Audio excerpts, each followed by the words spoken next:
There has never been a better time to be a small business owner in the federal government contracting space than it is right now.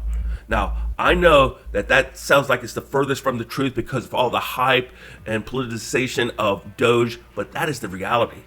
These are the facts. Doge is a temporary disruption. That's all it is. Temporary disruption. Even better than that, it's actually freeing up more funding in budget and small business opportunities. The overwhelming majority of the contracts that are being cut are being held by large businesses, not small businesses, but large businesses. Now, what's going to happen is Doge is going around and they're cutting like crazy, and people say, hey, they're cutting things with a chainsaw that really need to be measured with a micrometer and cut with a scalpel. But they are just chopping and cutting like crazy, so a lot of these contracts are going to be coming back in various bits and pieces and shapes.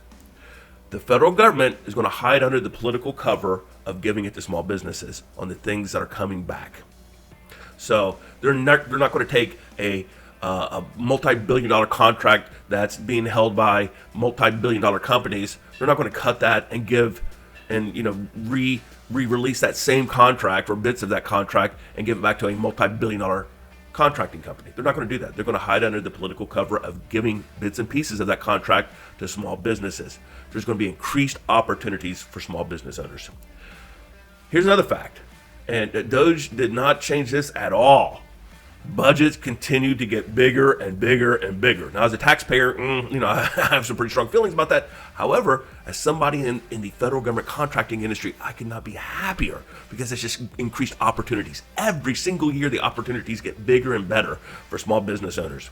The other thing is that, and I'll talk about this here in just a second, the available earmark pool for small businesses has significantly increased for most small businesses. Not all of them, but most of them. And I'll talk about that here in a minute.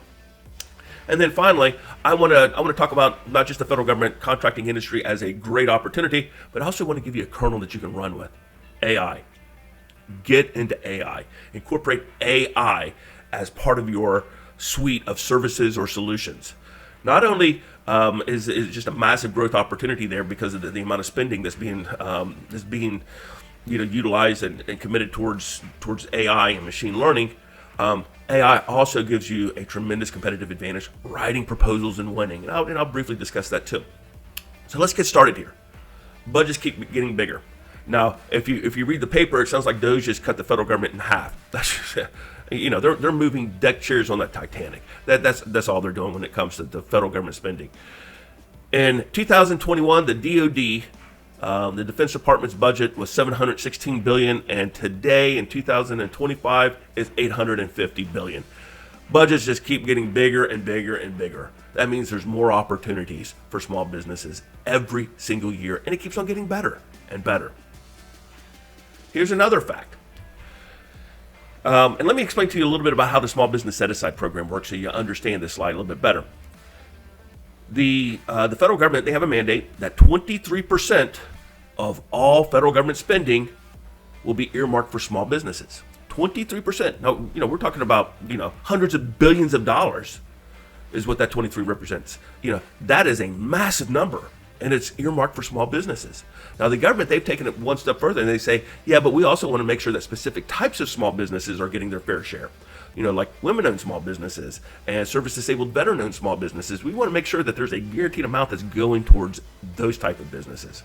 So, SDB or 8A program companies, which are a very, very, very tiny percentage of small, that represent a very small percentage of the overall number of small businesses, their set-aside goal kept on increasing.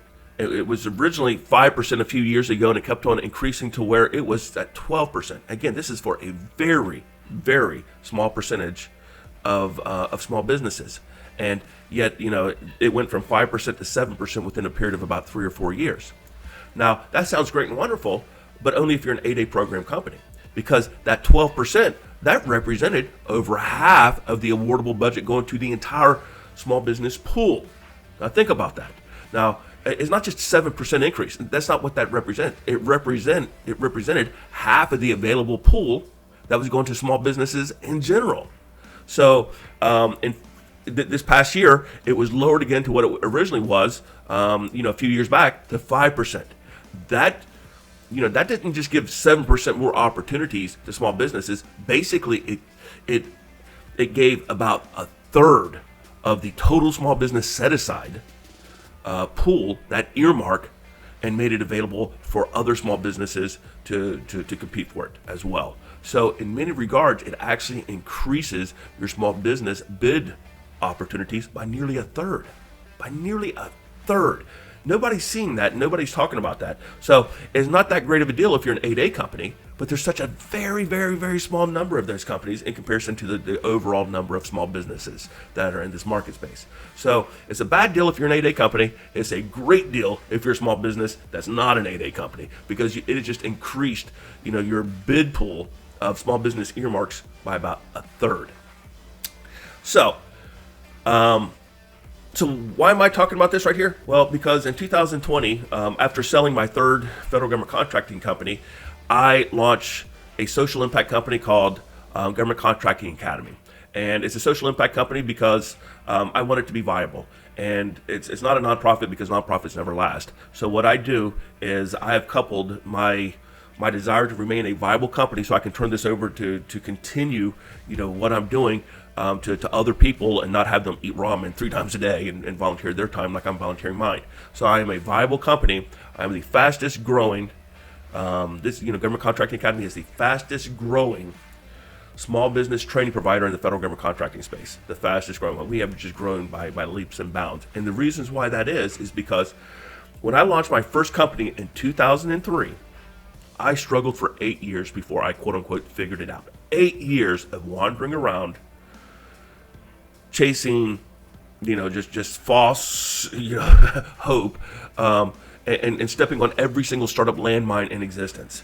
And what I've done is I've taken that 8-year learning process and I've compressed that down into hopefully 8 months or less for people who are in the Government Contracting Academy. How do I do that? Well, there's training involved, but this isn't theoretical. This is hands-on, actionable stuff. How do you increase your profitability in your pricing proposal? How do you, create an account plan that makes sure that when you bid on something in that agency, you are going to have a head start and a competitive advantage? How do you make yourself the lowest risk bidder in any bid field? How do you do these things? What infrastructure do you need immediately, and where can you save your money? This is like hands-on, real information. And I've got over 25 courses. It's closer to 30 courses now, and I think it's over 200 lessons, that these comprise, and it covers every aspect of launching a federal government contracting company. And we're talking about what market should I be in? Where do I have the best competitive advantage? It starts there, and it goes all the way through of how do you sell your company and get the best value from that acquisition. So it just covers everything. If you got a dream of becoming a federal government contracting owner or any type of entrepreneur, this takes you from the very beginning all the way through the entire process. The other thing that I do is I have a goal that you will never start with a blank sheet of paper. Never. You will have a tool, a template, a document that will show you how to do every aspect of being a small business owner. Need a management section of a proposal? You got several. Do you need a pricing proposal, spreadsheet to do your cost workup? You got one. You need an offer letter? You got one. You need a non-disclosure agreement? You got one. You have hundreds. I think it's over 1,000, but I never counted them, so I'll just say hundreds. You have hundreds of these starting points to just jump right in and go. The other thing that we do is, again, we have a weekly session. Wednesday, we call it the cohort catch-up, where if you have any questions or you just want to check in to see what everybody else is doing, it is. I'll say this: I am not the smartest person on that webinar, and that's a great thing. In fact, we have Harvard MBAs, we have Wharton MBAs, Stanford. We have people who former flag officers, SESers, all these different people who want to get into government contracting. And they realize that there's not a single MBA program out there that deals with the world's largest customer, the federal government. Shocking but true, but that's the reality. So, we get this group together, and they're teaming together, they're creating joint ventures together. We're sharing information, insights, and that whole cohort kind of gives you that support network. that you really need to pull off something as grand as launching a business. So I never want to downplay that. When you're doing something that only a very, very, very small percentage of people even attempt, let alone succeed at, you need that support structure. And you've got this group here with the cohort. So that's what we do. And then also on Friday mornings, I keep my Friday mornings 100% available for GCA members. And so it's like office hours, it's not, but think of me as as an advisory board member, that you need to talk to or want to talk to about an issue. Like say, hey Randy, what should I do? Or Randy, what do you think about these win themes for this particular effort, or whatever it is. I make myself available, and Friday mornings, just book some time, boom. We're meeting. If you can't make it on Friday morning, that's fine too. We'll figure out a time, but I'm guaranteed to be available on Friday mornings, for any questions that you have. But if you can't wait, that's no problem either.